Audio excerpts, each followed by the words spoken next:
இப்போ என் டேர்னு சப்ஸ்கிரைப் பண்ணிடுங்க. ஏன் சப்ஸ்கிரைப் பண்ணணும்னு நினைக்காதீங்க.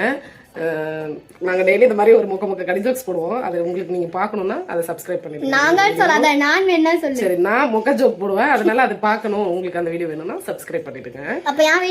சரி, உங்கள் வீடியோவும் பார்க்கணுன்னா எங்கள் சேனலையும் சப்ஸ்கிரைப் பண்ணுங்க. எங்கள் வீடியோ உங்களுக்கு வரும் அடிக்கடி. சரி, என் கடி ஜோக் சொல்ல விடுங்க. இப்போ என் டேர்ன். இப்போ ஒருத்தர் ஹாஸ்பிட்டலுக்கு செக் பண்ண போனாராம். அவர் உடம்ப செக் பண்ண போகும்போது டாக்டர் சொன்னாராம், டெய்லி நீங்கள் வந்து 7 டம்ளர் தண்ணி குடிக்கணும், அப்பதான் உடம்பு சரியா போகும்னு சொன்னாங்க. அதுக்கு பேஷண்ட் என்ன பண்ணாங்களா, முடியாது, என்னால குடிக்க முடியாதுன்னு சொல்லிட்டாங்களா. ஏன்? கிடையாது கிடையாது, தப்பு. தப்பு. வேற வேற வேற தெரியல. நான் சொல்லவே மாட்டேன். ஏதாவது தெரியுது? ஐடியா இருக்கா லக்ஷ்மி? நோ. சரி, பாஸ். ஏன்னா உங்க வீட்டுல 5 டம்ளர் தான் இருந்தா, டாக்டர் 7 டம்ளர் தண்ணி குடிக்க சொன்னார்ல, அதனால வேணாம்.